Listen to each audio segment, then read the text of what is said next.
D'après ce que j'ai observé, les conditions de quorum étant réunies, nous allons pouvoir entamer l'ordre du jour de notre conseil municipal. Je vais d'abord faire l'appel et vérifier que les membres soient présents. Il y aura peut-être des personnes qui arriveront en retard, sans difficulté. Alors, M. Grinaire présent, Mme Cachmarek, M. Djazinski, je n'ai pas vu, Damien, mais il a dit qu'il venait. Camille, même chose, on arrivera certainement. Patrice Larsin, Nicole Champion, Monsieur Moreau Jean-Marc, Madame Denis Jessica, elle s'est excusée et a donné pouvoir à Madame Janine Bond. Monsieur Frédéric Touillon, Madame Patou Nadia, Monsieur Cardon Jean-Claude, Madame Dourg Janine, Madame Ansardisiane s'est excusée et a donné pouvoir à Madame Cachmarek. Monsieur Lecoq, Monsieur Silvestri, Monsieur Namor, Madame Bricou, Monsieur Ducrot, Madame Leduc, elle est absente. Madame Ansart est absente également. Monsieur Zelka, Madame Dubocage, Monsieur Chic, Madame Fanny Barbois s'est excusée et a donné pouvoir à Madame Cantarino. Madame Guisgan, je ne la vois pas, elle est absente. Monsieur Gaillet, je ne l'ai pas vu non plus. Madame Lartige est absente également. Monsieur Vermersch, il est là, je l'ai tout entendu, c'est ça. Et Monsieur Fournier est absent. S'il y a des personnes qui arrivent en cours de séance, on a les conditions de quorum, pas de difficulté. Secrétaire de séance, je regarde Régis Ducrot, si tout le monde est d'accord. Ok, pour nommer Régis Ducrot comme secrétaire de séance, très bien. Allons-y, c'est parti. Le premier point à l'ordre du jour, c'est l'approbation du PV du précédent conseil municipal. Y a-t-il des remarques particulières? Pas de remarques particulières, on peut l'adopter ensemble à l'unanimité, merci. Nous avons ensuite les ratifications des décisions. Dans le cadre de la délégation que le conseil municipal a bien voulu me faire, vous avez premièrement un contrat avec la société David Bastien Spectacle pour une animation dans le cadre du marché nocturne qui avait eu lieu au mois de septembre, le 6 septembre sur la place de Mer. C'était une animation musicale qui a eu un coût de 997 € TTC. Vous avez un contrat Gluzo comme chaque année pour l'orchestre de Julia qui viendra se produire le samedi 25 janvier de 20h à minuit à l'espace de la Corderie. Et le contrat Gluzo représente une participation à hauteur de 3 252 €. Vous avez le contrat d'engagement avec l'orchestre Julia, 3 534 666 €, c'est la seconde partie. Vous avez un contrat d'engagement avec la société MP Production pour des animations autour du marché de Noël pour un total de 6 600 € tout le long du week-end, hein, c'est pas pour une animation. Vous avez des contrats de cession de spectacle avec sur-mesure production pour l'installation d'une yourte sur le marché de Noël pour les 3 jours à hauteur de 10 632,80 €. Et puis c'est tout. Voilà pour ces informations. La première délibération, il s'agit d'une DM classique. Tout au long de l'année, on a des modifications budgétaires puisqu'on ajuste des crédits. Alors, des fois entre lignes, des fois on fait des régularisations, des fois on noue de nouvelles recettes ou de nouvelles dépenses, donc on ajuste tout ça. Vous avez des régularisations en section d'investissement qui s'équilibrent à 4 370 € dans les dépenses et 55 000 € dans les recettes. Il s'agit surtout d'arbitrage qui s'organise dessus, notamment les 4 370, vous les retrouverez ensuite dans les recettes de fonctionnement dessus. Et vous avez en section de fonctionnement, même chose, un certain nombre d'arbitrages avec des sommes à peu près équivalentes, ce qui fait des arbitrages totaux à hauteur de 59 370 pour respecter le principe d'équilibre des budgets. Vous verrez qu'en fonctionnement, on diminue un tout petit peu ce qu'on avait estimé en coût de chauffage, pour autant ça coûte toujours aussi cher, et on les remet sur ce qu'on appelle autre indemnité, puisqu'on a des indemnités qui sont liées à des dépenses de personnel, chapitre 012. Je ne sais pas s'il y a des remarques particulières sur cette DM, c'est la vie budgétaire habituelle, pas de remarques, des abstentions, des avis contraires, merci à toutes et à tous. Vous avez eu l'approbation et la présentation du compte-rendu annuel d'activité de Norsem, donc au titre de l'exercice 2023 relative à l'opération d'aménagement de plusieurs sites arrangés de centre-ville. Je vais parvenir dans les détails puisqu'il est assez exhaustif.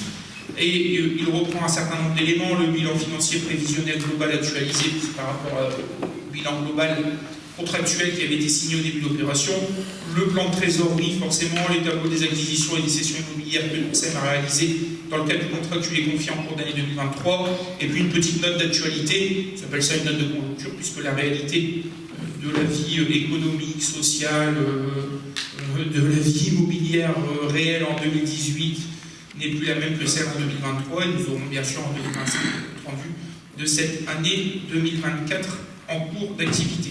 Est-ce qu'il y a des remarques particulières sur ce crack? Non. Est-ce qu'on peut tous approuver le fait qu'on a pris note de ce compte rendu annuel, qu'il n'y a pas de remarques? C'est fait à l'unanimité, merci. La plus grosse partie de ce conseil municipal va être consacrée au débat d'orientation budgétaire, notamment sur la base du rapport d'orientation budgétaire qui vous a été communiqué. J'en profite pour saluer la présence de Nathalie Fouache, qui est la nouvelle directrice administrative et financière, qui remplace Anaïs Bali, devenue DGS. Ce sont des glissements de poste. Je les remercie à la fois Nathalie et Anaïs pour le travail réalisé sur la préparation de ce document et sur ce rapport d'orientation budgétaire tel qu'il vous est proposé. Vous êtes tous aguerris à l'exercice, vous savez que ça se déroule en plusieurs parties. Il y a toujours une petite introduction qui rappelle le cadre d'intervention de ce débat d'orientation budgétaire et de ce rapport d'orientation budgétaire, le contexte un peu national, international qui va jouer sur le fonctionnement du budget et qui va influer le budget 2025. Les orientations budgétaires que nous avons données sur la base aussi d'un petit retour. Alors là, on ne le fait pas anticipation parce qu'on n'a pas pour le résultat définitif 2024, puisque le budget va s'arrêter au 31 décembre. Mais on a déjà un atterrissage à peu près programmé pour les prochaines semaines, et vous avez vu, c'est déjà doté. Les orientations pour l'année 2025, et puis après, vous avez toutes les parties obligatoires sur les engagements pluriannuels, la structure et la gestion de la dette, telles qu'elles sont présentées, puis une conclusion assez générale. Le préambule, c'est que vous le savez toutes et tous, on navigue dans le flou général, ne serait-ce que par l'actualité de cet après-midi et de ce matin, où vous avez un Premier ministre qui sait qu'il n'arrivera certainement pas à réunir une majorité à l'Assemblée nationale pour voter sa loi de finances et donc le budget 2025. Donc voilà, pour qu'on soit clair aujourd'hui, au vu des orientations déjà basiques sur le projet de loi de finances, mais surtout sur son incertitude à être adoptée, nous avions quelques éléments qui faisaient que nous devions être très alertes. On le sera encore plus parce qu'au vu de l'incertitude actuelle, on ne sait pas à quelle sauce on va être mangé. Donc globalement, on est lié à des incertitudes du gouvernement sur la manière avec laquelle on va être aidé, soutenu, notamment sur la question des dotations sur l'année 2025. On va avoir une diminution claire sur deux sujets. Le premier, c'est les parties des subventions, à la fois que l'État peut nous donner directement, DETR, DSIL, fonds verts. Par exemple, pour le fonds vert, le projet est déjà de diminuer l'enveloppe de 60%, mais aussi que sur les projets de subvention qu'on peut avoir auprès de nos partenaires, que sur la région, le département, la LOU, parce que c'est un petit peu, c'est différent parce qu'on a un fonds avec un tirage et c'est pas de l'appel à projet annuel. En tout cas, sur le département et la région, les annonces qui ont été faites, c'est qu'il y aura moins d'argent à donner aux collectivités pour les soutenir dans leurs projets d'investissement. Donc, globalement, première mauvaise nouvelle, une cure très raide envers les collectivités en diminuant fortement les aides qu'elles doivent avoir à l'investissement. Or, vous savez, on est une commune qui porte pas mal d'investissements et que donc, on a cette nécessité à déposer des dossiers pour obtenir des subventions. Donc, il faudra faire des choix, on en parlera après. Certainement réduire la voilure de l'investissement, réduire le RIC, non pas par volonté, mais surtout par sécurité, parce que si on n'a pas les partenariats financiers nécessaires, ça passera forcément par des emprunts démesurés, ou ça passera par des grosses réductions de dépenses en fonctionnement pour financer notre investissement. Donc il faudra qu'on équilibre. Première mauvaise nouvelle. Deuxième mauvaise nouvelle, qui concerne aussi les recettes qu'on peut avoir au niveau de la commune, c'est que le gouvernement souhaite réduire le niveau de remboursement du FCTVA. Souvenez-vous, lorsque nous faisons des dépenses, nous pouvons bénéficier 2 exercices plus tard du remboursement des taxes de la TVA que nous avons payées, notamment sur des dépenses d'investissement, mais également sur quelques dépenses de fonctionnement courantes. Je regarde derrière moi, mais sur des dépenses d'entretien de voirie, bâtiments assez spécifiques. Depuis quelques années, on était éligible à un remboursement de la FCTVA. Globalement, la TVA qui est autour à peu près de 20%, on est à peu près dans ces eaux-là. On va avoir un remboursement, oui c'est ça, où on n'avait pas les 20% de remboursement, on va descendre vers un taux de 16%. Sauf que, bon, 16%, on vient de dire, oh, il y a 4 points de différence, c'est pas énorme. Mais quand vous touchez le remboursement de FCTVA à hauteur de 300 000 €, vous réduisez de 4 points, vous sentez tout de suite la différence. Donc on va avoir un vrai sujet sur les financements, notamment de notre investissement, avec cette ressource qu'on touche des fois 2 ans plus tard. Par exemple, en 2025, on ne touche pas le remboursement de la FCTVA de nos investissements de 2023. Donc il y a un vrai sujet aussi à ce niveau-là, une raréfaction des recettes qu'on peut avoir. Je le disais tout à l'heure, on ne sait pas quelle sauce on va être mangé sur les dotations, quand bien même dans le bouclier et l'effort que le gouvernement souhaite infliger aux collectivités locales, les communes seraient potentiellement préservées, sauf les communes ayant des moyens financiers assez importants, ce qui n'est pas le cas de notre commune. Quand je dis des moyens financiers importants, ce n'est pas forcément à cause d'une bonne gestion de ces communes-là, c'est juste que c'est des communes qui bénéficient de recettes extrêmement importantes parce que ce sont des communes touristiques, parce que ce sont des communes surclassées, parce que ce sont des communes qui ont des dotations. Je pense à des communes sur le territoire qui ont des surclassements liés au fait qu'elles soient à côté d'une centrale nucléaire. Je pense à Gravelines, un certain nombre de communes de ce type-là, où si je vous présentais le budget et le ratio dépenses publiques et recettes par rapport au nombre d'habitants, vous en seriez malade.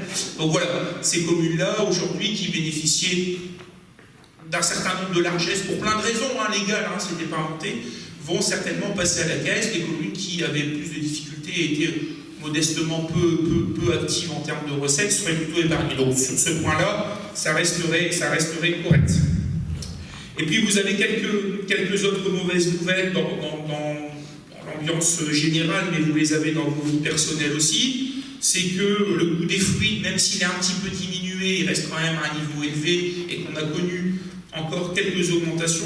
Le gaz au mois de juillet, 11,70%, et l'électricité qui avait pris 8,60% en février 2024. Alors on n'est plus au niveau de 2021-2022, souvenez-vous, on avait eu des pics, mais on arrive à des niveaux de dépenses pour les fruits qui restent quand même des niveaux de dépenses assez élevés par rapport à ce que ça coûte. Et puis, un autre élément important qui est lié aussi à notre programmation d'investissement, mais aussi de fonctionnement lorsqu'on a recours aux entreprises. Vous savez que dans les travaux publics, il y a un indice qui fixe les prix. Et cette révision d'indice peut être revue tous les ans en fonction de l'inflation et d'un certain nombre de critères. Et effectivement, cet indice est revu à la hausse et a été revu à la hausse en cours de 1,70%, ce qui joue aussi forcément sur un budget.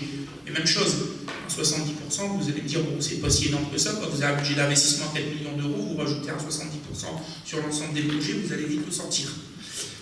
Donc voilà, globalement, ambiance morose, incertaine, des coûts de la vie qui augmentent, des recettes, on a un gros point d'interrogation, mais surtout des recettes d'opportunités. Je vais dire, on avait une capacité à se démarquer en allant chercher, en montant des projets, en étant assez subtil pour aller chercher des subventions, des recettes à ce niveau-là qui vont se raréfier et qui donc vont poser des questions sur notre capacité à financer notre section d'investissement et les investissements à réaliser.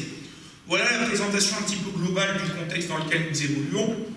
On va vous proposer très rapidement, même si je pense que vous avez pris connaissance du document, de faire un petit zoom sur les résultats, alors un peu par anticipation de l'année 2024. Globalement, en fonctionnement, on serait sur un budget de dépenses de fonctionnement qui serait bien inférieur à ce que nous avons réalisé en 2023, puisqu'en 2023, on a réalisé 7 436 000 à peu près, et on atterrirait en fin d'année à 7 085 000. Donc vous voyez, il y a un delta d'à peu près 350 000 euros. Ça veut dire que malgré l'augmentation du coût de la vie, on a réussi à serrer la vis sur pas mal de sujets. Je remercie les élus pour leur compréhension, parce que c'est pas toujours évident de dire je peux pas augmenter votre subvention, je peux pas faire truc, je peux pas faire une prestation en plus, je peux pas faire mieux, je peux pas faire un petit peu plus de travaux, la route qui est là, je voudrais faire un peu plus, ou tel bâtiment où il y a des petites choses à changer, j'attends un petit peu parce que je peux pas me permettre de le faire aujourd'hui. Et ces résultats payent. On le fait non pas par plaisir, je vais pas essayer de paraphraser Michel Barnier, parce qu'il a dit dernièrement, il dit c'est pas un plaisir mon budget, mais c'est une nécessité, j'ai pas le choix. Donc voilà, on le fait par nécessité parce que vous savez qu'on est dans une obligation de sortir des excédents et d'avoir des excédents qui correspondent à des reprises d'anciens déficits ou à des besoins de financement de notre section d'investissement. Donc, c'est pas un plaisir de serrer la vis au quotidien. Je remercie au-delà des élus les services municipaux qui sont assez alertes et attentifs et font preuve parfois d'imagination parce qu'ils disent bon, finalement, si on ne peut pas faire comme ça et que j'ai pas le budget, on va regarder autrement et on trouve des fois d'autres solutions. Donc voilà, c'est aussi intéressant des fois d'être dans un régime un petit peu plus rigoureux, parce que la rigueur, quand on a un peu de moyens, on ne se pose pas trop de questions, on dit que c'est naturel, on ne se réinterroge pas sur notre façon de faire.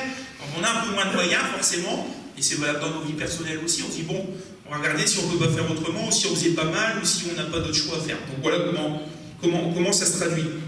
Forcément, je le disais tout à l'heure, on a eu quelques variables malgré cette baisse des dépenses de fonctionnement. On a fait un effort conséquent puisqu'on a eu des éléments qui ont augmenté dans le coût de fonctionnement de la collectivité. Généralement, ce sont des éléments qui ne sont pas des éléments que nous maîtrisons. C'est-à-dire qu'on n'augmente pas nous l'assiette de la dépense publique en disant on fait plus qu'avant. Ce sont des éléments qui font que ça coûte cher parce que la vie augmente. Exemple, les coûts d'alimentation sur la restauration scolaire. Pour autant, on n'a pas vu les tarifs de notre cantine scolaire et de notre restauration. On a des coûts de fluides qui ont augmenté, on l'a dit tout à l'heure, et pour autant, cette année, on n'a pas remis un arrêté qui fermait les salles de sport à 22h comme on avait les dernières années, parce qu'on a estimé qu'on arriverait à s'en sortir et que tout le monde avait plutôt pris conscience qu'il fallait faire des efforts et ne pas abuser d'un certain nombre de choses, le chauffage, l'électricité, l'éclairage, l'usage des salles, quoi que ce soit. Et puis un certain nombre de prestations de services qui coûtent beaucoup plus cher. Je donne un exemple, si vous voulez le même feu d'artifice que vous aviez il y a 4 ans pour le 14 juillet, là où il vous coûtait 10 000 €, il faut mettre 12 000 € aujourd'hui pour avoir une prestation de même qualité. Pourquoi? Parce que ça coûte beaucoup plus cher et qu'il y a de l'inflation. Donc il y a des choix à faire. Vous avez d'autres sujets qui sont liés à l'augmentation des charges de personnel, encore une fois, très content, très satisfait pour les fonctionnaires territoriaux, mais ce sont un ensemble de décisions qui sont prises de la part de l'État qui vous dit on revalorise le point d'indice, on a des réformes qui se mettent en place, très bien, pas de problème, on en a une qui va tomber sur la prévoyance, ici à partir du 1er janvier 2025, une participation obligatoire, ça fait partie des sujets de CST demain. Vous avez un personnel qui a aussi de l'ancienneté et qui donc avance dans sa carrière et qui coûte beaucoup plus cher qu'il coûtait auparavant. Donc voilà, vous avez des sujets comme cela qui font que vous n'avez pas plus d'agents territoriaux, vous ne proposez pas plus de services, mais vos charges de personnel augmentent de manière factuelle et sans que vous puissiez les doser au maximum. Alors on ne remplace pas, hein. Je le dis souvent, il y a des gens qui sont partis qu'on n'a pas remplacés. Hein. La directrice d'école de musique, catégorie A, elle est partie, on ne l'a pas remplacée. L'ancien directeur du CCAS, il est parti, on ne l'a pas remplacé, on a fait monter quelqu'un en interne. Sur des salaires de catégorie A assez importants. S'ils étaient encore aujourd'hui dans nos services, on serait à un autre niveau encore dans le 0,12. Le 0,12 actuel, il représente les charges de personnel, c'est un peu plus de 50% des charges réelles de fonctionnement, ce qui est très très très acceptable pour une commune de notre taille. Faites des recherches si vous voulez. Vous voyez qu'il y a beaucoup de communes qui sont souvent plutôt à 60, 65, 70%. Donc ça nous préserve d'avoir maîtrisé nos charges de personnel, de ne pas forcément remplacer tout le monde, de ne pas faire du service public à tort et à travers pour dire de faire plaisir à tout le monde, de recruter aussi pour faire plaisir, parce que c'est la spécialité de certaines communes. Mais le fait de maintenir et d'avoir cet effort sur le personnel, au vu des éléments conjoncturels qu'on subit sur ces sujets-là depuis quelques années, ça nous permet de rester à un niveau correct. Et puis vous avez quelques éléments qui viennent jouer. Alors l'augmentation des charges financières, ça a été présenté. Forcément, vous avez quelques emprunts avec des taux variables qui sont liés forcément à des sujets d'inflation, mais aussi aux choix gouvernementaux. Hein. Quand vous avez des politiques de relance, quand vous avez des taux qui diminuent, quand vous avez des politiques inflationnistes, les taux augmentent. Et forcément, quand vous avez des emprunts, alors pas toxiques, j'aime pas le terme, hein, emprunt toxique, c'est où on n'a pas de maîtrise du tout. Mais des emprunts qui sont signés à taux variable, hein, comme 99 voire même 100% des communes, ben forcément le taux variable, ça veut bien dire ce que ça veut dire. Quand il y a des variations, et des variations à la baisse, c'est bien. Quand il y a des variations à la hausse, il y a des variations à la hausse, et il faut les assumer. Donc voilà sur ces sujets-là, sur cette section un petit peu de fonctionnement en termes de dépenses, en termes de recettes, on a des choses qui sont à peu près similaires à l'année dernière. Globalement, on sera à peu près 100 000 € en dessous. Donc si je fais le delta, à peu près 350 000 € de dépenses en moins, mais 200 000 € de recettes, on arrive à dégager 250 000 € d'efforts nets de manière plus conséquente par rapport à 2023. Pour autant, on a des recettes de fonctionnement qui stagnent. On l'a dit, on n'est pas une commune avec une force de frappe en termes de fiscalité. On n'est pas une commune touristique avec je ne sais combien de logements de résidences secondaires. On n'a pas un parc immobilier récent qui fait qu'il y a des bases locatives super hautes et que donc on a des recettes fiscales dynamiques. Enfin voilà, on n'a pas une zone d'activité d'intérêt communautaire sur 40 hectares qui s'installe sur notre commune. Regardez à quelques communes au-dessus qui vont toucher le pactole avec la taxe d'aménagement et une partie de la taxe foncière à l'avenir. Enfin voilà, on n'a pas ce genre de choses.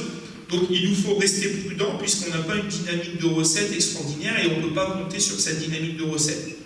À côté de ça, on ne peut pas non plus, aujourd'hui, enfin en tout cas c'est personnel, si on est dans un débat d'orientation budgétaire, donc aucune difficulté pour échanger.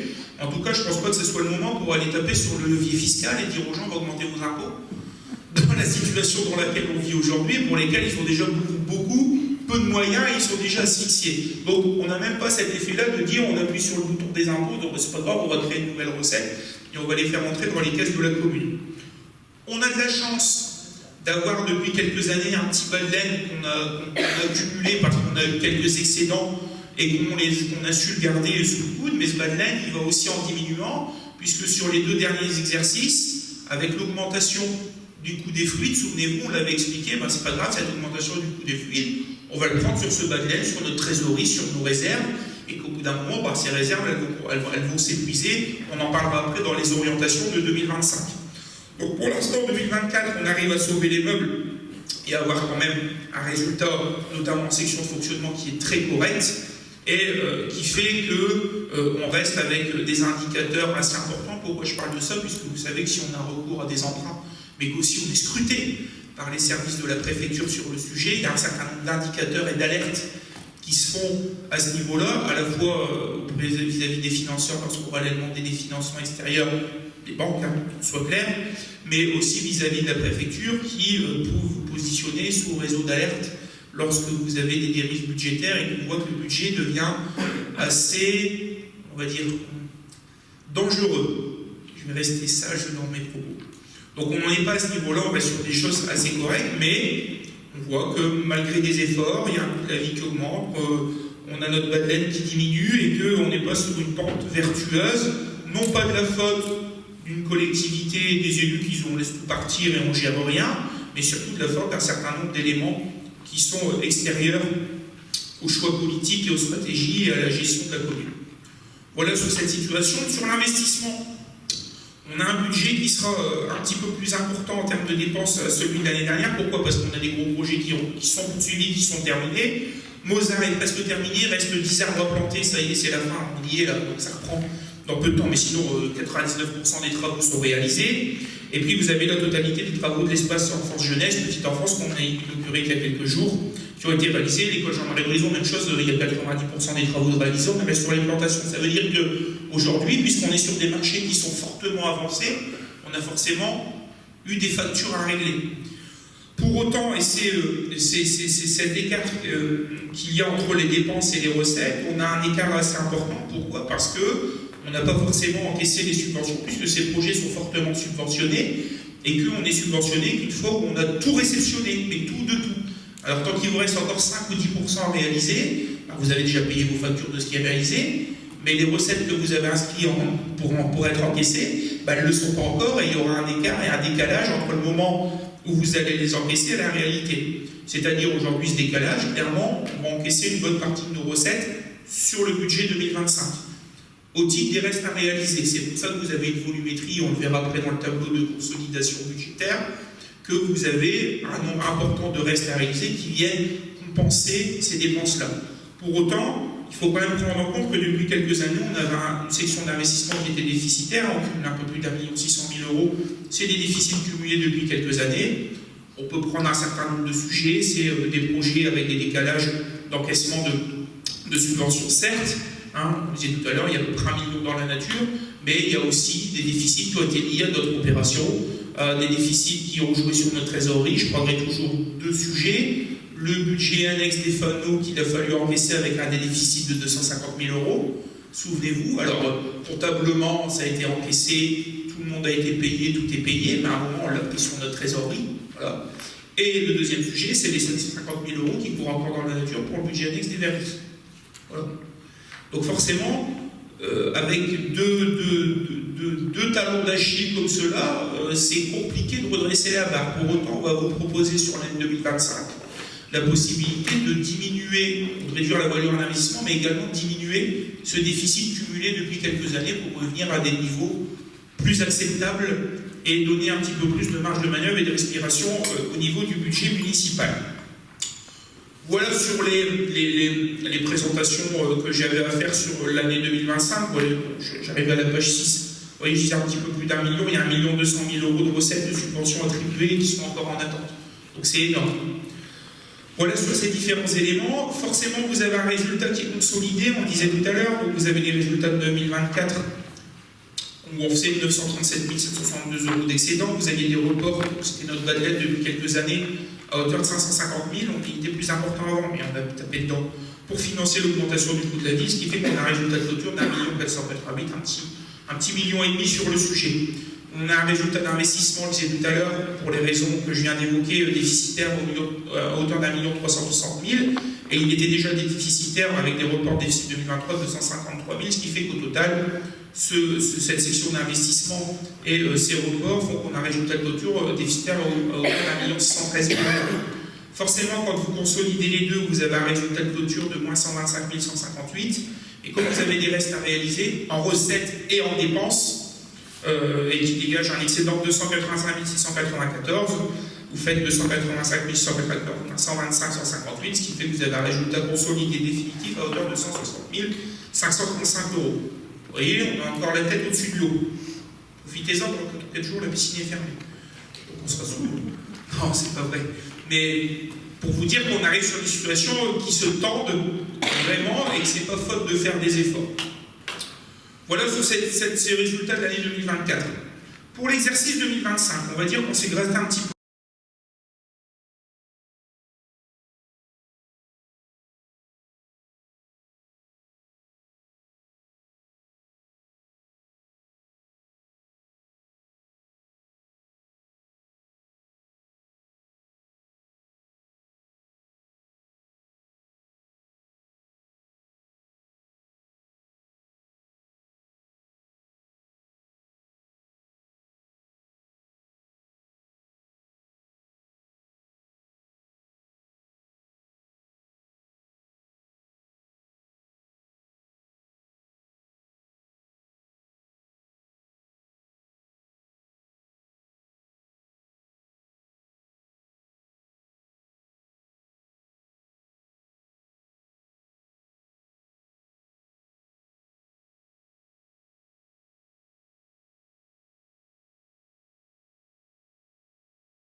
moi je le dis, on peut encore faire quelques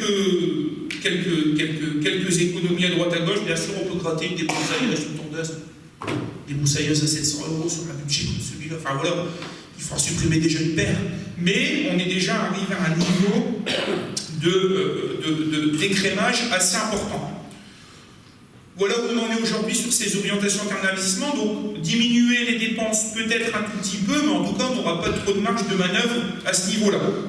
Et puis ensuite, vous avez une troisième méthode qui est celle de dire j'essaye de cumuler un petit peu les deux. Donc, je pense qu'on aura besoin effectivement un petit peu d'emprunt, on verra à quel niveau. Diminuer les dépenses, on a vu que ce sera compliqué. On les réévaluera en cours d'année. Il y a des choses, on ne va pas commencer ici tout de suite au mois de janvier. Il y a des travaux qui vont être réalisés en juillet, août, septembre, et puis finalement on se dira bon, on se rend compte qu'on arrive à tenir, si on peut raboter et économiser dessus et les faire l'année prochaine, on rabotera dessus. Et puis je le disais tout à l'heure, en cours d'année, il y a peut-être des nouvelles recettes qui nous arriveront. Hypothétiques.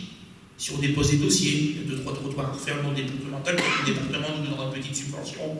Peut-être qu'on ira gratter un fonds de concours à droite à gauche, et des petites sommes, on va aller chercher des 400 ou des 500 000 €, mais on ira chercher quelques petites sommes qui permettront d'alléger le recours à l'emprunt en cours d'année.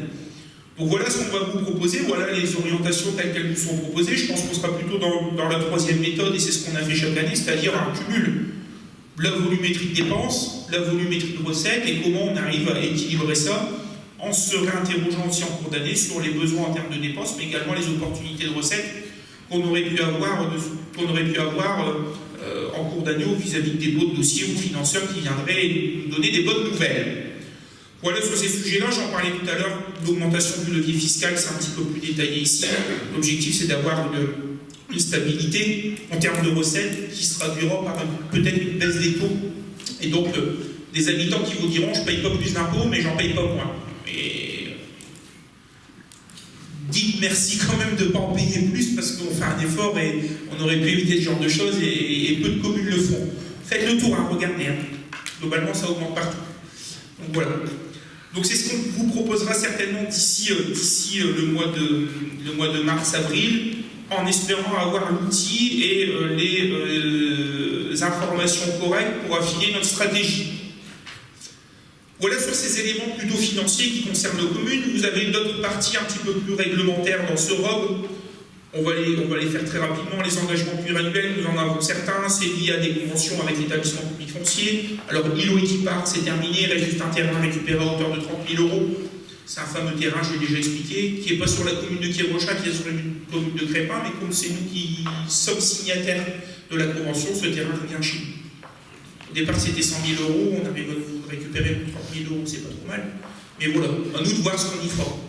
Il n'est pas dans la concession d'aménagement, puisque sur un territoire communal, supracommunal, et qu'on ne pouvait pas étendre la concession d'aménagement sur la commune de Crépin. Merci. Vous avez la Cour Bourgogne, mais c'est terminé, il n'y a presque rien. On va arriver sur la conclusion, je pense, courant 2025 de cette convention, puisque le foncier a été acheté par Norcem pour une discussion. On va être sur une clôture, donc aucun risque sur le sujet. Vous avez l'îlot Sofanor, où c'est une convention récente, mais une convention, souvenez-vous, coopérationnelle qui a permis à l'EPF de maîtriser le foncier. Donc l'EPF est aujourd'hui propriétaire de ce qu'il devait acheter, c'est-à-dire la maison Marie et l'ensemble des bâtiments qui appartenaient au Barger, maintenant Alstom, et qui abritaient Sofanor. Donc même chose, risque limité, puisque la sortie de convention fait que Norcem doit se positionner pour acheter, mais qu'au-delà de ça, ce quartier-là a été déclaré dans les friches prioritaires de l'ancienne métropole. Donc voilà, le risque pour la commune de se dire on se retrouve seul et il faut assumer l'opération est extrêmement limité.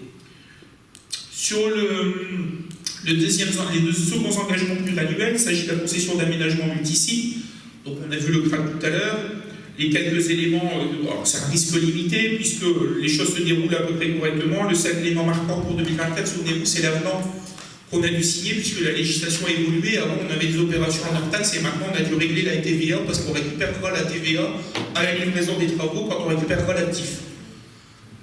Donc, on a vu un delta à peu près de 80 000 € de plus, mais voilà, il n'y a pas d'action spécifique et il n'y a plus de participation prévue. Parce que dans le contrat, la dernière participation, c'est en 2021. Donc aujourd'hui, on n'a plus de participation prévue, sauf réévaluation, si on avait des difficultés ou quoi que ce soit, et qu'il y a une clause de rendez-vous. Mais en tout cas, aujourd'hui, ce n'est pas du tout à l'ordre du jour avec Norcem. Et puis le dernier engagement pluriannuel, c'est la délégation de services publics, donc pour la gestion de la crèche intercommunale.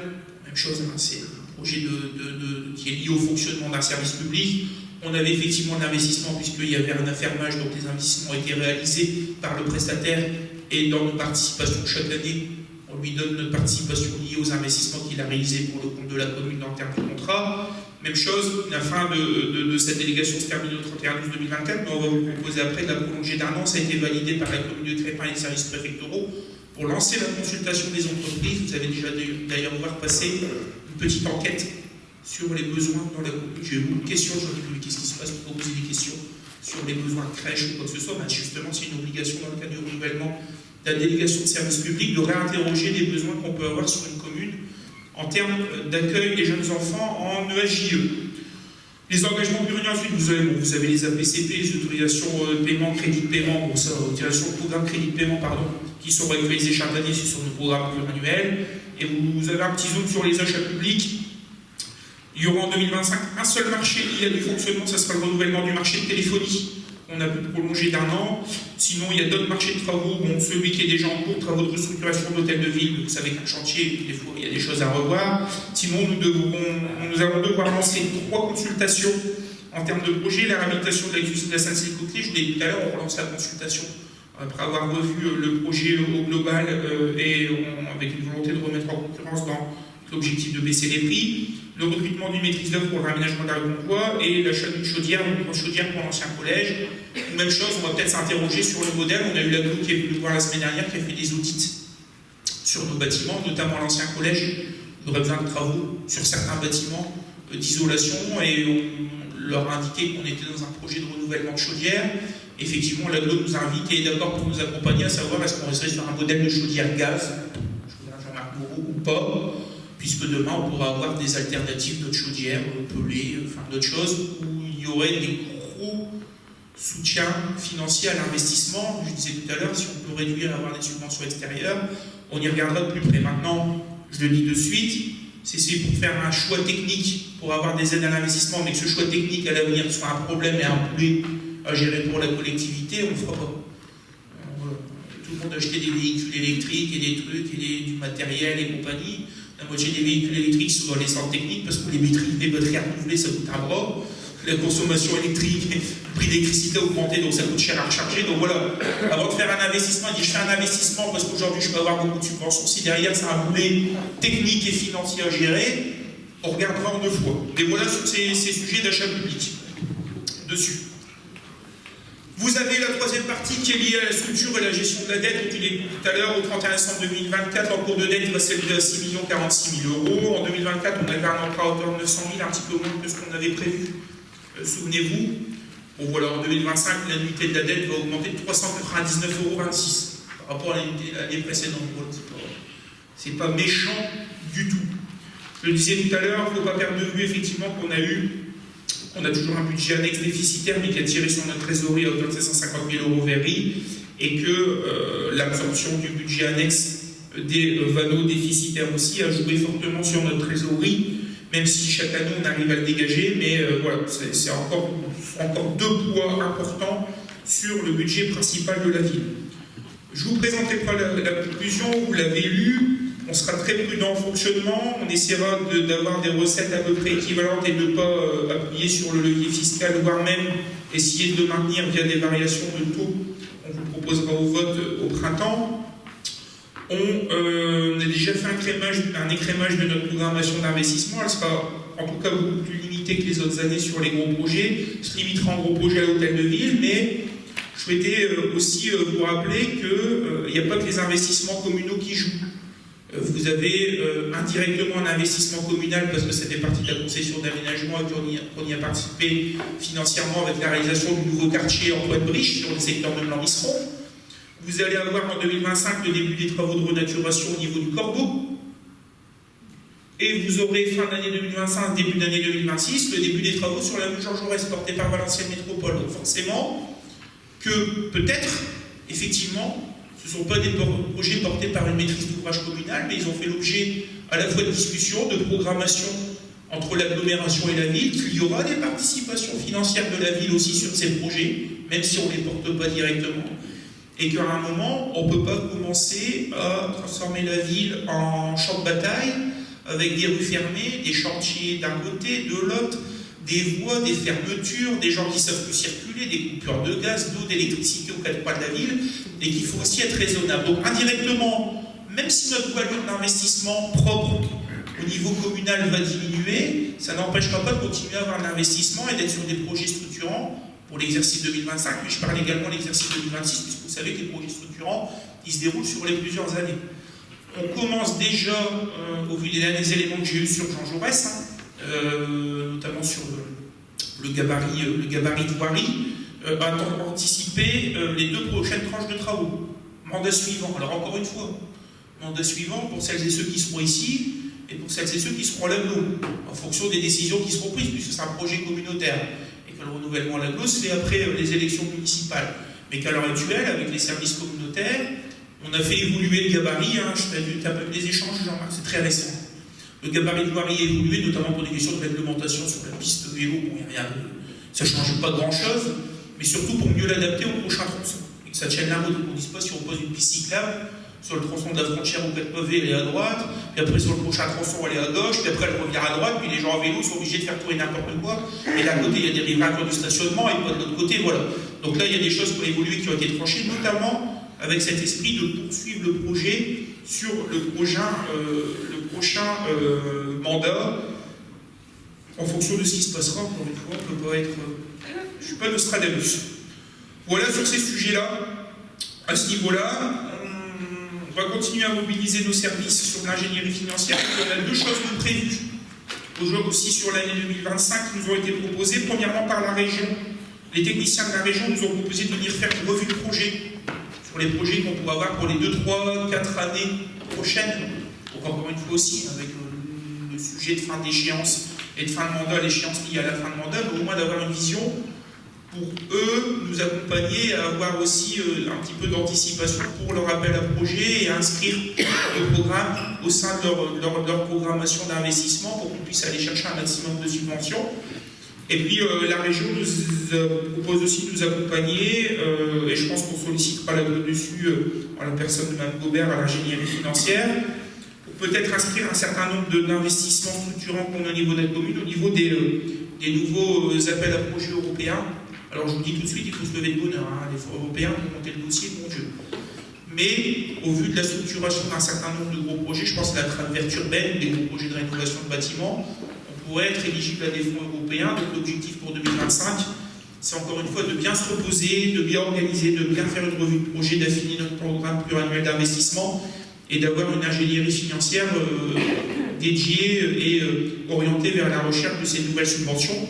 Puisque les fonds vont se faire rares au niveau du département, de la région et de l'État, on va les taper un petit peu plus haut, même si ça prend un peu plus de temps, que c'est plus complexe, mais on va s'efforcer à y aller pour continuer à avoir les recettes nécessaires au coût déroulé à l'amélioration du cadre de vie de nos habitants. Voilà ce que j'avais à vous dire sur ce rapport d'orientation budgétaire. J'étais extrêmement long, je me suis répété sur certaines choses peut-être 4 ou 5 fois, mais je pense que plus on répète, mieux ça rentre.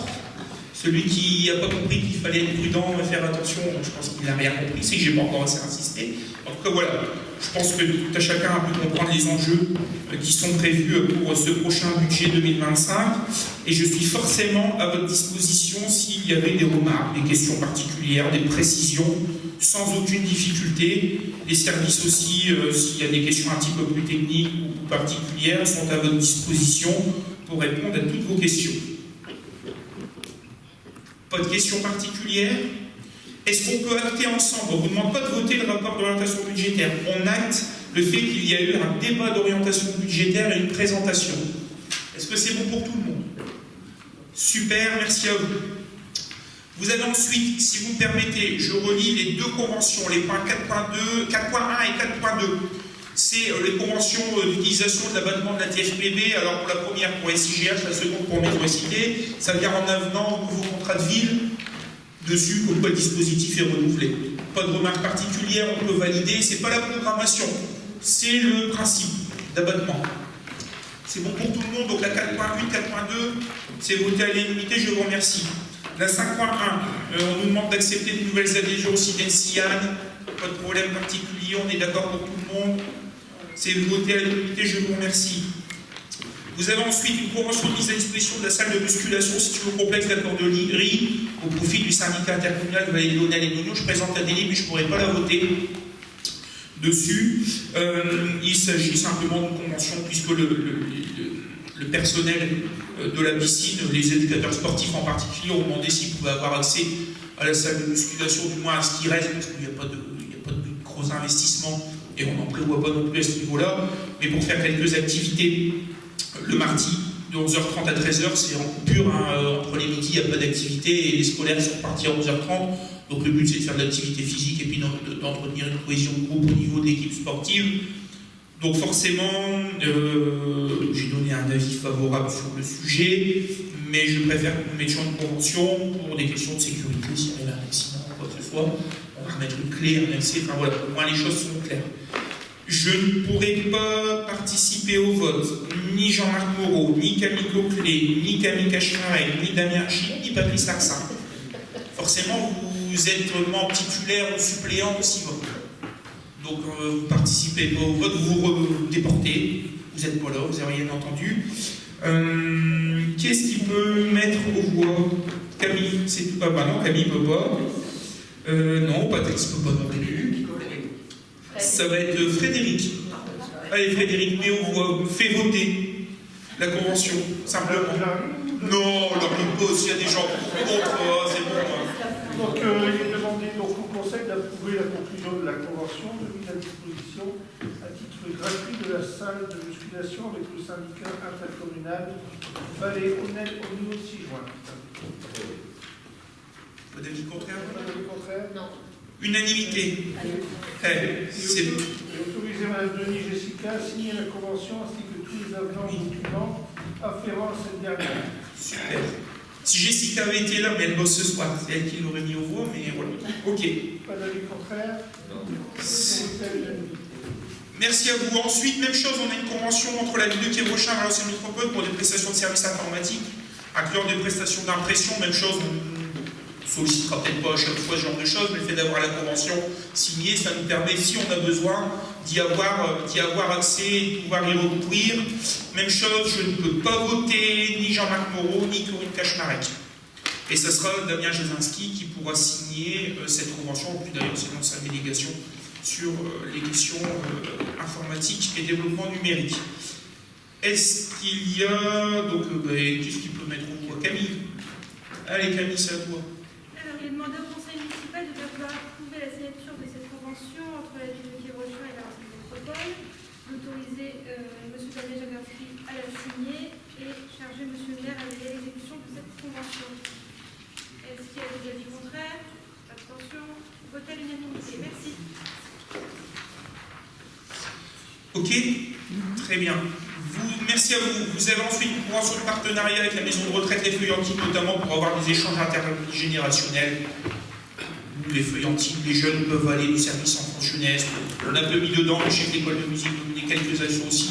On fait une convention un peu par principe sur le sujet, mais il y a des actions mises en place. Le but, c'est vraiment de les sceller, d'avoir quelque chose et une base juridique sur le partenariat qu'on peut mettre en place. Ça ne coûte forcément rien à la commune. Ça ne peut apporter que des choses positives à la fois aux résidents des Feuillantines, mais également pour nos plus jeunes. Pas de remarques particulières? On peut voter à l'unanimité? Super, merci à vous. Vous avez, et on en parlait tout à l'heure, alors deux délibérations qui sont assez logiques. La première, c'est d'approuver le principe d'avoir recours à une délégation de service public pour la gestion des activités de crèche et l'approbation du groupement d'autorités concédantes, donc en fait le renouvellement du groupement d'autorités concédantes sous la forme de délégation de service public pour la gestion des activités de crèche entre les villes de Quiévrochin et les villes de Crespin. Ce qui change juste cette fois-ci, deux petites choses, les services me coupent si je me trompe. La première chose, c'est que ce ne sera plus Crespin qui sera chef de file, mais ce sera Quiévrochin. On a validé un principe d'alternance. Puis s'il y a un nouveau principe et une nouvelle délégation après, à Crespin, s'ils le souhaitent, reprendront. Voilà.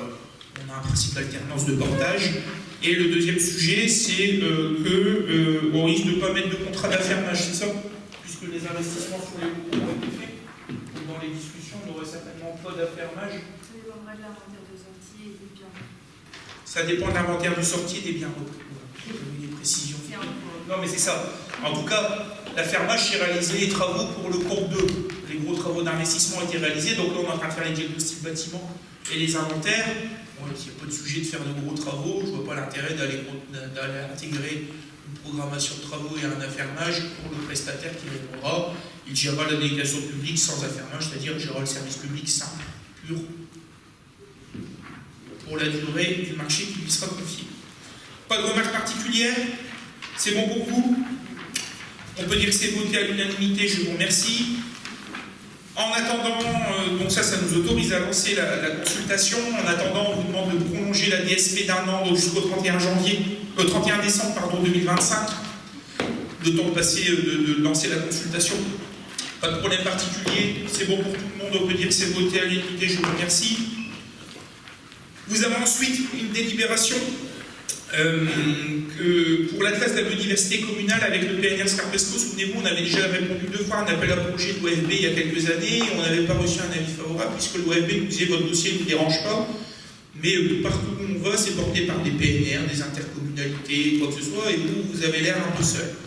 À l'époque, j'avais râlé un petit peu au niveau du PNR, on régissait là en disant, mais attendez, et Cathy Brulin qui était DG aussi, en disant, mais je ne comprends pas. Comment ça se fait que le PNR ne se lance pas dans ces dispositifs-là et que communément, on aimerait bien être soutenu? La réponse du PNR a été de dire, écoutez, on le réalise déjà, mais pas sur votre territoire, plutôt sur le Douaisis. Et on va arriver sur votre territoire, mais attendez un petit peu. Donc, on avait attendu. Et effectivement, il y a quelques mois, le PNR est venu nous voir en disant, voilà, vous nous aviez sollicité, est-ce que vous êtes toujours intéressé pour la réalisation d'un atlas de biodiversité communale? Oui. Est-ce que, voilà ce qu'on vous propose, on le réalise pour votre compte. Et on vous accompagne sur le projet, mais on réalise tout sous maîtrise d'ouvrage PNR, ce qui nous facilite un peu les choses, et ce qui coûte un peu moins cher. Mais en plus, ça vous coûtera largement moins cher, parce qu'on est allé chercher un certain nombre de subventions, notamment de Valenciennes Métropole, ce qui n'était pas prévu si on le faisait nous-mêmes, et puis on arrive à mutualiser la prestation, puisque d'autres communes souhaitent en réaliser aussi. Donc globalement, l'objectif aujourd'hui, le coût de participation pour la commune est de 5 000 €. Au départ, on était à 24 000, ça fait quand même une belle économie, hors subvention. Là, avec subvention, le dossier déposé par le PNR qui va obtenir des subventions de l'OFB, qui a des subventions de l'AGLO et d'autres structures, on aurait une participation communale de 5 000 € qui s'étalerait sur 2 exercices, 2026, 2028, peut-être 2027, on verra bien. En tout cas, dans les projections du déroulé de cet atlas de la biodiversité communale, voilà ce qu'on réaliserait. Donc on nous demande aujourd'hui de réaliser, de valider cette convention et d'autoriser, alors moi je ne peux pas la signer parce que je suis membre suppléant, je pourrais d'ailleurs pas voter, Régis est membre titulaire et il ne pourra pas participer au vote non plus, mais d'autoriser Jean-Marc Moreau, puisque ça ressemble aussi aux missions qui lui sont confiées dans le cadre de sa délégation, à signer cette convention de participation et de partenariat avec le PNR Scarpesco. On a déjà eu une première réunion sans être trop long, avec un certain nombre de participants, je pense notamment au service enfance jeunesse et à d'autres services, le service technique, puisqu'il va y avoir des ateliers. Il y aura aussi quelques événements, alors qui vont se répartir sur les 3 ou 4 communes qui le réalisent. Un événement de lancement, un événement de restitution. Il y a un événement qui va être proposé qui est assez sympa. C'est une nocturne. On a proposé de faire une nocturne dans le parc de l'Aunel pour écouter les oiseaux la nuit dans le noir, quoi que ce soit, les bêtes et compagnie, tout ça.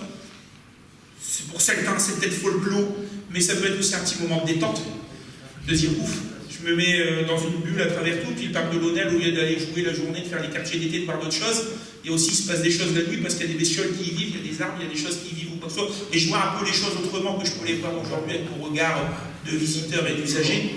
Mais voilà. Il y a d'autres événements, on n'a rien arrêté, mais il y aura quelques événements de proposer. L'objectif, c'est d'avoir un maximum de participation de la population, des forces vives, des associations.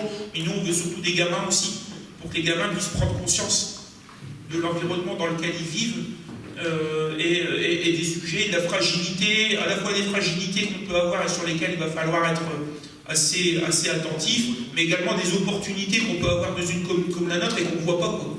Parce que des fois, on se dit qu'on a plein de friches, on a encore une belle plaine agricole, ouais, bon, ça sert à rien, on peut construire des maisons.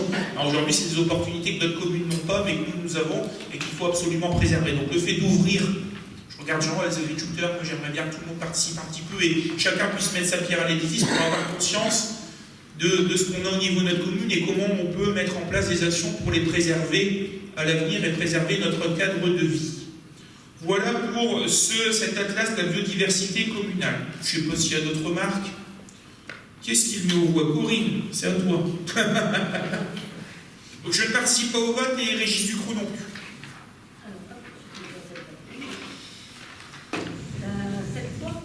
Oui, c'est ça. C'est juste que la convention est ici. Donc, demande au conseil municipal de bien vouloir autoriser le dépôt de candidature de la commune au parc national régional SCARP ESCO en vue donc de bénéficier du programme Atlas de la biodiversité communale, de décider d'inscrire au budget 2026 et 2028 la contribution de 2 500 € à verser au parc régional et de charger M. Jean-Marc Moreau à droit de l'exécution de cette délibération, d'autoriser à signer toutes les pièces afférentes. Il y a des avis contre, l'abstention, super, merci à vous. Vous avez ensuite un petit point d'information sur le dispositif de lutte contre l'habitat indigne. C'était important de le faire puisqu'on en avait déjà parlé, on a signé une nouvelle convention il y a quelques temps, mais on est en phase expérimentale entre 2021 et 2023 et les services de la BOS vont vous présenter les retours de cette phase expérimentale que je n'avais pas pu développer un petit peu plus lors du renouvellement de cette convention. Je suis certain que vous avez jeté un petit coup d'œil sur les documents, donc vous avez vu qu'on a mené une action de collaboration. Globalement, la ville met à disposition des agents et des agents d'ingénierie. Il y a une organisation entre le travail des uns et des autres, à la fois sur les visites, mais aussi sur la veille des équipes, la veille des biens qui ont été visités, s'il y avait des travaux réalisés ou non, et puis surtout le déroulé administratif, parce que des fois il y a des arrêtés, il y a des périls, il y a des choses comme ça. Comment? Oui, c'est pas une étude, hein, c'est ce qui a été réalisé. Donc ça concerne uniquement, c'est que pour notre commune. Il y avait d'autres communes dans le dispositif, mais là c'est que pour notre commune. Donc ça a été mis en place, on a eu un certain nombre de visites, d'organisation, ça nous a permis d'aller assez loin. Vous allez venir sur les détails, globalement sur 3 ans, on a engagé à peu près 58 procédures dessus. On vous a expliqué d'où étaient les origines de ces procédures, alors souvent des signalements de locataires directement ou de locataires auprès de la mairie et la mairie relayée. Vous avez des signalements qui sont arrivés via la CAF, via l'ANA, des partenaires. Des fois, vous regardez le SDIS, mais par exemple, le SDIS qui fait une intervention banale. On a 2 pompiers là-bas, je vous laisse le voir réserve, mais sur une intervention banale, des fois, vous vous rendez compte qu'il y a une situation de précarité ou de danger, et dans votre rapport, vous êtes tenu de signaler les éléments, et ça peut partir au procureur, au parquet ou à d'autres services, et que forcément, il y a une intervention qui se met en route dessus. Et ce qu'on appelle du dépoussiérage, c'est-à-dire qu'on a pris tout ce qui était en cours en termes d'arrêtés préfectoraux ou d'arrêtés communaux, et on les a mis à jour. Certains datés des années 80. Pour être clair sur le sujet. Ça vient faire à peu près 58 procédures. Vous avez une petite carte, c'est assez sympa, qui permet de voir où les procédures ont été menées. On n'est pas rentré dans les détails, on ne pouvait pas forcément vous communiquer les adresses dans le détail pour des questions de confidentialité et de protection des données. Mais ça vous permet de dire qu'il n'y a pas forcément des îlots d'insalubrité dans la commune. Certaines communes, on voit que c'est très densifié sur certains quartiers ou quoi que ce soit. On voit qu'on allait un petit peu partout sur la commune, aussi bien sur de l'habitat des fois un petit peu plus récent, sur des quartiers plus récents, comme sur des quartiers plus anciens. Et ce qui est intéressant, c'est qu'on voit aussi bien chez des bailleurs privés que chez des bailleurs sociaux. En tout cas, moi, je n'ai pas de gêne, je le dis clairement, quand j'ai un bailleur social, un signalement qui est fait sur un bailleur social, de dire OK, procédure. Généralement, le bailleur social joue le jeu ou quoi que ce soit, et c'est une manière aussi de l'obtenir, on va dire clairement les choses, pour qu'il puisse jouer le jeu, au cas où il ne voudrait pas jouer le jeu, mais voilà. Au début, ce n'était pas forcément prévu. Je trouvais ça quand même alarmant de se dire, tiens, quand c'est un propriétaire privé, on lui met le papier, on fait des visites, on lui met la pression. Et quand c'est un bailleur social qui est, excusez-moi, mais censé donner l'exemple, lui, on ne le fait pas. Et alors qu'il est défaillant. Donc on l'a fait pour tout le monde. Donc en 3 ans, vous avez les types de procédures. Hein. Donc des procédures règlements sanitaires départementales. Ça fait partie des pouvoirs de police du maire. Vous avez 2 procédures par arrêté préfectoral sur lesquelles je mets en place une application, 5 procédures de péril et de mise en sécurité, et 2 procédures d'insalubrité qui relèvent du préfet. Je rappelle que les procédures, qu'elles soient issues du maire ou du préfet, j'ai une obligation en tant que maire à les appliquer. L'arrêté, s'il est préfectoral, je dois veiller à son application, même si j'en suis pas à l'origine et j'en suis pas signataire. Donc forcément, il ne suffit pas de prendre un arrêté ou de prendre des mesures, il faut aussi accompagner les propriétaires et les locataires dans les démarches. Donc il y a eu des mesures d'accompagnement qui ont été faites, des fois avec des contentieux, des injonctions. Et on a même mené sur un immeuble des travaux d'office. C'est-à-dire que le propriétaire ne réalisait pas les travaux, la commune allait réaliser les travaux pour le compte du propriétaire, et je crois qu'on a un mandat qui est mis en recouvrement. Voilà. Donc ça va jusqu'à une saisie sur salaire, ou une saisie sur bien, ou sa voiture, ou tout ce qu'on peut imaginer pour rembourser la ville. Il y a à peu près 6 000 € dans la nature sur cette procédure-là. On l'a fait, je crois qu'on est la seule commune, si je ne me trompe pas, vous êtes chez la liste au bilan? On est la seule commune dans l'expérimentation, on était 5 ou 6 communes. Il y a d'autres communes où ils arrivent à ce niveau-là, puis la ville a dit bon, bah, j'arrête là, je ne vais pas plus loin. On est la seule commune à avoir dit si. On met le budget et on fait les travaux d'office. Et je trouvais ça tout à fait normal de le faire. Pourquoi? Premièrement, parce que sinon le propriétaire va se dire bah, vous avez vu, finalement, au bout du coup, ils se dégonflent, ils ne le font pas, donc allez, il n'y a pas de problème là-dessus. Et puis c'est un message négatif que vous envoyez à la fois aux locataires, qui ont pris le jeu, qui des fois se retrouvent avec le propriétaire à dos parce qu'ils ont initié la procédure, et qui finalement vivent pas en sécurité. Il n'y a rien de pire que quand votre téléphone portable vous appelle à 2h du matin, que les pompiers vous disent qu'il y a une maison qui crame et il y a des gens dedans. Et quand on vous donne l'adresse et qu'on vous dit l'adresse à un endroit où vous avez un arrêté, où vous avez une procédure d'insalubrité, je peux vous dire que on attend avec impatience que le sous-préfet n'appelle pas ou que le procureur n'appelle pas pour qu'on vienne par ici. Qu'est-ce qui se passe? Donc voilà, il y a aussi des questions de responsabilité personnelle en tant que maire, mais aussi des questions de conscience, de dire voilà, on ne peut pas laisser les gens vivre dans la merde, je le dis clairement, de vivre avec des risques, de laisser certaines personnes s'empiffrer avec de l'argent en louant des taudis à d'autres personnes. Ça, je ne l'accepte pas. Bon, voilà. J'ai lu qu'apparemment je l'acceptais, que je ne faisais rien politiquement. J'aurais bien aimé que ce soir on puisse montrer qu'on fait notre boulot, mais qu'on avance sur ces sujets-là, et que c'est des sujets qui sont des fois un petit peu touchy, et que la loi n'est pas toujours en notre faveur. Je peux vous dire qu'on a passé des moments, je pense aux services municipaux, aux services communautaires, où des fois il a fallu aller gratter des choses dans la loi pour pouvoir réaliser les procédures parce qu'on était un peu touchy. Donc voilà, ce genre de choses c'est important pour la population, pour protéger nos habitants, mais c'est aussi un message qu'on envoie à tout le monde en disant voilà, dans notre commune, les gens ne font pas tout et n'importe quoi, les marchands de sommeil ne sont pas les bienvenus, et celui qui fait un investissement locatif pour faire tout et n'importe quoi, celui qui fait l'investissement locatif pour respecter les règles et faire les choses bien, aucune difficulté. Je le dis même, il aura la municipalité à ses côtés au cas où il y aurait des locataires défaillants, parce que ça arrive aussi. Des gens qui louent des maisons en très très bon état et qui se retrouvent avec des locataires qui défoncent tout dans la maison, pour être clair, et qui se retrouvent finalement 2-3 ans plus tard, un locataire qui paye plus de loyer, et eux un crédit à rembourser, et une maison, lorsqu'ils la récupèrent parce qu'ils sont expulsés ou ils quittent la maison, dans un état lamentable. Il y a des gens qui ont fait un petit peu d'investissement dessus, finalement se retrouvent ruinés.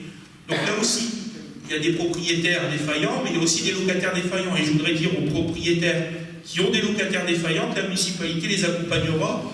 Je n'ai jamais tremblé face à une procédure d'expulsion. Je le dis ici. Et quand bien même, la procédure d'expulsion, quand elle arrive sur le bureau du maire et que le préfet dit « je vais expulser les gens », c'est qu'on est au bout du bout. On les a reçus au CCAS, ou au moins on les a invités à venir. Maintenant, ils ne viennent pas, qu'est-ce que vous voulez que je vous dise? On a regardé s'il y a une situation avec des enfants, s'il n'y a pas de solution à trouver ou quoi que ce soit. Maintenant, même chose. Les gens, on fait avec eux, on ne va pas faire à leur place. Mais on essaie de les accompagner au bout. Mais au bout du bout, quand on arrive sur une expulsion, croyez-moi, enfin, je regarde Corinne au niveau de l'action sociale, c'est qu'on allait au bout, Francesco sait bien de quoi je parle aussi, au bout de tous les recours possibles. Et que je n'ai jamais tremblé à ce niveau-là. Généralement, quand on récupère le propriétaire qui récupère le bien, qui a des impayés, qui a un bien souvent en mauvais état, vous dit merci. Et des fois, il vous dit merci en disant ça fait 4 ans, ça fait 5 ans que ça dure. Ouf. Je regarde Frédéric, on connaît un sujet récent sur la commune, sur l'avenue Jean Jaurès. Bon, voilà. Mais voilà, je pense que c'est une politique qui va dans les deux sens. On doit protéger nos locataires, on doit protéger les propriétaires qui jouent le jeu et qui subissent des locataires indésirables, on va dire, un peu scrupuleux. Je n'ai aucune difficulté à appliquer les procédures quelles qu'elles soient, et je voulais simplement dire merci aux élus et aux agents de la ville et aux agents de l'agglo pour leur investissement sur le sujet. Donc aujourd'hui, on a de nouvelles voies, notamment dans le cadre de la nouvelle convention. On va essayer d'aller un petit peu plus loin. On a une procédure en cours, on va mettre pour la première fois en place une astreinte administrative. Donc j'attends de signer le PV, puisque, alors c'est compliqué, il faut des agents assermentés, donc on prévoit sur 2025 l'assermentation de 2 agents en police municipale pour pouvoir réaliser les PV d'urbanisme, parce que ça ne se fait pas automatiquement. Ça fait partie de ce qu'on a fixé comme objectif dans le service. Pour pouvoir réaliser ces PV en urbanisme par des agents assermentés, et là actuellement, j'ai un PV qui est en train d'être rédigé, qui va être soumis à signature par un agent assermenté, mais qui est un agent de l'agglo, qui n'est pas un agent de la ville, sur lequel on va mettre une astreinte administrative parce que la personne doit faire des travaux depuis 2, 3, 4 ans. Et elle ne les fait pas. Donc quand elle va avoir une astreinte administrative de 500 € par jour, qui va tomber, généralement la personne se décide à faire les travaux un peu plus rapidement que prévu. Ou dit, bah non, je ne fais plus les travaux, mais je vends la maison parce que je n'ai pas les moyens de faire. Et on arrive à trouver une solution. Et voilà. Donc ça, c'est l'étape suivante. La deuxième étape, les autres sujets aussi, c'est de renforcer le travail avec le CCAS et de faire l'échange d'informations. On peut avoir, parce que des fois, à travers une visite, vous trouvez sur des situations, je parlais des pompiers tout à l'heure, mais nous, en faisant une visite aussi, parce que la clé d'entrée, c'est la visite d'un logement insalubre, j'ai une personne en situation de handicap, ou j'ai une situation de grande précarité ici que je ne pensais pas avoir, et donc renforcer le travail avec le CCAS en tant que service qui oriente vers les services sociaux et qui peut intervenir en urgence, en première aide d'urgence sur le sujet. Et puis, on peut travailler sur d'autres sujets, notamment sur les possibilités pour les propriétaires ou les porteurs de projets d'investissement d'obtenir un certain nombre d'aides, notamment les aides de l'ANA, pour celles et ceux qui connaissent, puisque aujourd'hui, l'enveloppe ANA qui est à l'agglo est trop peu utilisée. Alors c'est compliqué, alors, il y a des choses qui ont été un petit peu allégées en termes d'accompagnement, mais l'enveloppe de l'ANA est trop peu utilisée, et alors qu'un propriétaire à qui on fait une procédure, des fois vous dire, bah, je veux bien faire l'investissement, j'ai pas forcément les moyens, le fait de l'accompagner aussi. Pour monter un dossier ANA, obtenir des subventions, ça lui permettra peut-être de faire l'investissement plus vite et donc de résoudre des problèmes d'insalubrité ou d'indécence dans son logement. Voilà les pistes qu'on a pour les prochaines années.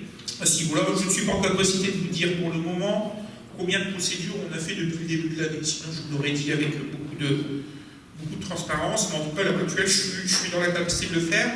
En début d'année 2025, les services de l'agglo nous proposent notre petite réunion annuelle d'objectifs, donc je serai en capacité en début d'année de vous dire ce qu'on a fait en 2024. Voilà sur cette présentation.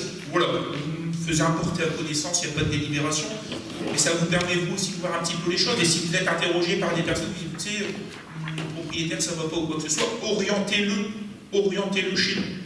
Ça ne sert à rien d'aller faire les grandes déclarations sur Facebook ou je ne sais pas quoi, venez chez nous. Je peux vous dire que quand c'est signalé chez vous, généralement en 72 heures, il y a une visite qui est faite. Donc on ne peut pas être plus efficace. Et que la procédure, elle est suivie au cordeau, elle va jusqu'au bout. Alors des fois, ça peut paraître long, je peux comprendre, je me mets à la place du locataire, mais que la procédure, on va au bout du bout. Et généralement, on arrive à y trouver des solutions. Et s'il y a des situations d'urgence et de danger de relogement, on mobilise les bailleurs. Je vous dis pour une Francisco, on mobilise les bailleurs pour retrouver des solutions de relogement temporaire ou définitif. C'est bon pour vous? On a pris connaissance. Super. Vous avez ensuite une convention mise à disposition du dojo situé au complexe d'accorderie avec l'OCNS. Pourquoi? Parce que la piscine, il y a quelques travaux à faire, donc il y a une petite fermeture. L'OCNS nous a sollicité pour venir occuper un petit peu le dojo. Ça concerne notamment les jeunes filles, mais aussi jeunes garçons, parce qu'on va dire sinon je fais de la différence, qui fréquentent les activités de natation synchronisées. Donc il n'y a pas de difficulté à faire au dojo, finalement ça permet de travailler de la synchronisation, pas en eau mais au sol. Et puis je sais qu'on a été sollicité aussi par le water polo pour utiliser, ça ne les dérange pas non plus de travailler au dojo, ils vont faire de l'activité de renforcement musculaire. C'est pas plus mal. De toute façon, ils avaient une grosse trêve hivernale, alors ils ne sont pas si pénalisés que ça, ils nous l'ont expliqué, mais ils avaient besoin quand même d'entretenir la présence avec leurs adhérents et d'organiser leurs activités en conséquence. Donc on propose de leur mettre à disposition un certain temps le dojo, le temps de la fermeture, pas de difficulté, pas d'impact sur son occupation vis-à-vis des scolaires et du club de judo. Je ne sais pas s'il y a des remarques particulières, c'est bon pour tout le monde? Super.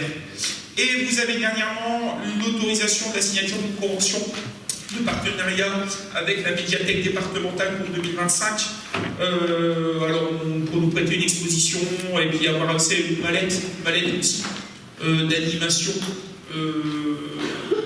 pour cette nouvelle année. Et puis, si je ne me trompe pas, on a répondu favorablement à une sollicitation de Valenciennes Métropole pour entrer dans le réseau Myriade.